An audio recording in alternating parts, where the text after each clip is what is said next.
Now, going over to the political part podcast, you have Biden planning to spend more money and attack grocery stores to try to fix the high grocery prices. Which, yes, if you ever had a modicum of intelligence or read a business book or an economics book, you see, oh, wait a minute, no, that would just actively make things worse. But it makes some people feel good because free money. Doesn't fix it, but people have short memories or low intellect and they think, oh, yeah, this will help it. Now, interestingly enough, he did announce this on his X Twitter profile, or more accurately, Karine Jean-Pierre, or someone tweeted it for him. But we'll read the specific statement. So Biden allegedly says, quote, on X Twitter, grocery costs are too high for families across the country. We have planned to tackle them. Which, again, if he just kept that, I mean, that's true. Be good. There's a kernel of an idea there. Again, Trump is saying the same thing. Everyone agrees prices are too high. It's a topic we should probably debate on how to best effectively fix the situation. And then he gives the worst ideas ever. Now, then he has a little picture. It says the Biden-Harris administration is lowering grocery costs by 1, partnering with 31 state attorneys to take on price gouging. How mentally vacuous is this? I wish more Americans would read a 10K statement or just publicly traded information. The biggest cliche I see, even on quote-unquote educated, smart people on the LinkedIn, they always say, oh yeah, these grocery stores, they're making 30, 40, 50% profit. I mean, they're doing great. Look at this profit margin before EBITDA, which is earning before income tax. I forget the long pain in the ass acronym, and sometimes I get camera nervous, but nevertheless, it does not take into account the realistic costs that you have to pay. So you do have to pay your employees, you have to pay your overhead, you have to pay your taxes, all kinds of stuff. And businesses are taxed ridiculously in the United States. But yeah, they're saying, oh yes, double digit, 30, 40% profit. And eloquently say, hey, well, let's look up Kroger, Tom Thumb, or those other grocery companies. A lot of them are publicly traded. I mean, again, the grocery business is the worst business to be in. There's a reason there's no startups in that industry, really. Very few. Because guess what the average profit is at the end of the day? The end of the day profit. The end of the day margin is 2%. That's nearly as bad as selling Microsoft to businesses, which is a rough thing in and of itself, which is why you always have to sell services. But 2% profit. This is why also every grocery store has a pharmaceutical department. They have like TVs and sweaters at Target and Best Buy, or Target and Walmart. There's a reason they have to supplement the food, because more often than not, and again, there's outliers for certain things, but even like liquor and beer. I won't say the distributor, but I talked to a beer distributor that I always see at the Walmart, and I asked him like, hey, how much margin they make? He actually showed me his books. Like Walmart loses money on some beer.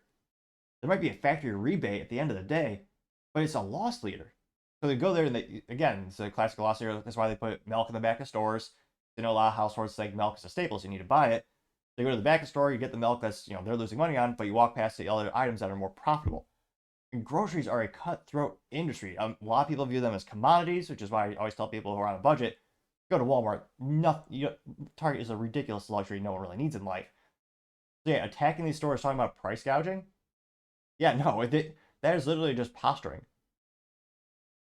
It's also the private market, so they should be left alone. But they're just going to open up their books, say, oh yeah, we made 2% on that bushel of apples. Granted, I know most people don't buy apples in bushels anymore. Whatever, you know what I'm trying to say. So that's bullet point number 1. Bullet point number 2 that they're going to do is, quote, successfully calling on grocery chains to lower cost, urging more to join leaders like Target, Walmart, and Aldi in lower prices. You just named all the top stores. What are left? H-E-B? Tom Thumb? Who else? Kroger? I mean, you just named you just literally just named the top stores that are lowering their prices. That accounts for how they're trying to comprehend what percentage of the market is Target, Walmart, and Aldi. Those are all the big ones. And good luck trying to beat Walmart on price. They have, in terms of economies of scale and getting to an aggressive price point, you'd be hard pressed to beat Target. They're going to call them more. They're going to basically, are they going to bully other stores that don't have the economies of scale like these companies? Try to kneecap them? Also, some of those stores don't want to compete with them. They're premium solutions or premium products like Whole Foods. No one on a budget goes to Whole Foods. Whole Foods helps people they help people solve the problem of, what do I do if I have too much money in my life? If you have that problem, you go to Whole Foods. Yes, I know they have some fancy food, and I won the lottery, sure, maybe I shop there because they have some good stuff. I've been there like a couple times in my life. But yeah, they're never going to want to compete with Walmart on price. They quite literally they can't. They have higher quality costs. They have higher costs for the goods. So it's some of the apples come from different farms. They're fancier. Some are organic, less chemicals, and then everything's more expensive. The employees are paid more. Like that's not going to work. Then the third bullet point says, and this is the most heinous and morally inaccurate, I would argue, because it's obviously not fair. It says, quote, providing low-income families of $2,000 more for groceries by improving SNAP and launching summer EBT. Now, I say it not only, again, in terms of helping helping people, the most effective mechanism, bar none, is the private sector and nonprofits, especially churches and religious organizations and local communities. If you look at how people actually get back on their feet, it's short-term help from those areas, not government. I actually see this as disgusting and morally backwards because they get people addicted to programs and they never get off on average. Again, there are outliers, of course, like everything in life. I almost think it's cruel to just give someone, it's the age-old saying, just teach a man a fish, don't just give him a fish again and again, okay, because then he gets dependent and complacent. He doesn't grow and improve as a person. And again, some people do legitimately need help. I just have never seen the government effectively doing it on a mass scale. Again, there might be one or two outliers. And this will also cause more inflation because you're just printing more money. So again, while it sounds, again, the age-old saying, good intentions, a wise man once said the road to hell is paved with good intentions. For marketing, if you don't understand the economy, if you don't understand the profit margins of the grocery industry, then this would sound good. And this might give them some votes, don't get me wrong. This will resonate with some people. However, as the youth might say, it got ratioed on social media. With one of the first comments comes from Gunther Eagleman saying, quote, you have no plan, or you have posted your plan. Got 1.8 thousand likes. Mountain World says, high grocery costs are a direct result of your administration policies. Partnering with state attorneys general and grocery chains is too little, too late. Lowering costs should start with fixing inflation, not just throwing more money into SNAP and EBT programs.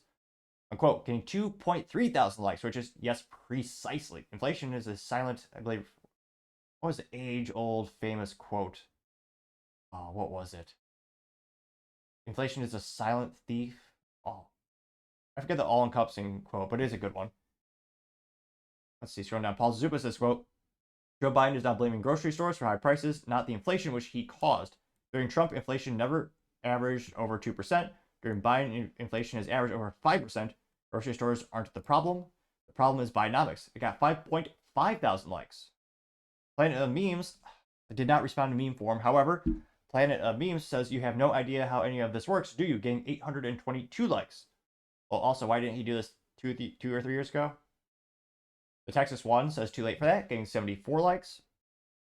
Let's see. One Bad Dude says, you dumb? America has a plan. It's called Bringing Back Trump. There's a little infographic, which they don't give me. I'm not seeing a link to a URL or a source link, but it's a juxtaposition of Trump versus Biden. It says, in case you're undecided, under Trump, inflation was 1.9%. Under Biden, is 17%. Under Trump, gas is $2.17 per gallon. Under Biden, it's $3.96 per gallon. Average rent under Trump is $1,096. Under Biden, is $2,395. NASDAQ under Trump was up 62%. NASDAQ under Biden is up 13.8%. Under Trump, grocery prices increased 3.5%. Under Biden, grocery prices increased 25%. Electricity under Trump is no change. Under Biden is up 21.43%. Looks like there's like a little, almost like a copyright logo, so can't quite make it out. The real average hourly earnings were 7.1% under Trump, negative 3.5% under Biden. And that infographic got 1.5 thousand likes. Salty Goat says, so you more than double the cost of food, but now you have a plan. Stupid post, Karine, no way the jackass is up right now. Got 3.9 thousand likes. In referencing to Karine Jean-Pierre, the PR girl, the White House press secretary, who consistently posts for Biden and has been caught doing it multiple times. Steve says, grocery costs are because of you and your administration. Tell the intern this thing to stop gaslighting the public. Got 7.5 thousand likes.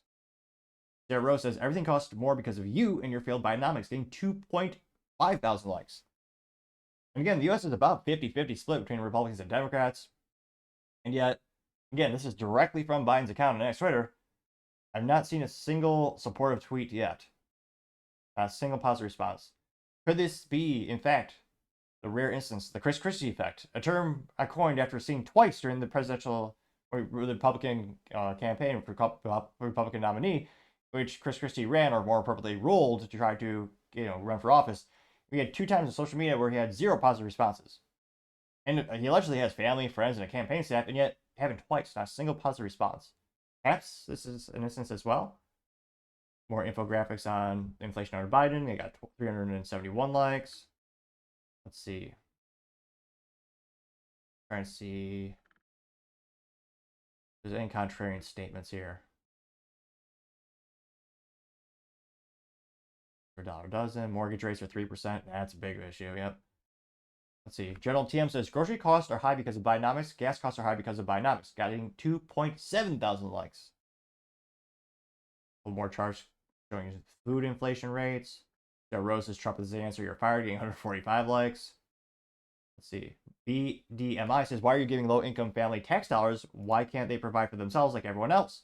Getting 761 likes, which, yes, is also a moral issue. Why do they deserve when others don't? Some people are working 60, 70, 80 hours a week just to keep their head above water. Some people are working more hours and they make more than the median income in the United States. Why wouldn't you, Anthony, why wouldn't you incentivize them by lowering their taxes? In fact, quite perversely, the antithesis, the harder you work in the United States, again, there's not always a direct correlation between working hard and making a monetary income. I'm a small business owner. Trust me, there are many times I technically work for free. But one would think you would not punish people for working even harder, being more successful, and yet that's what the U.S. government does. That's happened under people left and right. They've both done that. Let's see. Mr. Ledslinger says, so more socialism and welfare to fix the problem caused by socialism and welfare. Getting 401 likes. So let's go back to top, see how many comments. There's 16,000 comments, and granted, we haven't even seen 10% of them, but I haven't seen a single positive one. AKA says the inflation is still not as high as Hunter, though, getting 818 likes. So again, it's one of those things where Biden identified the problem.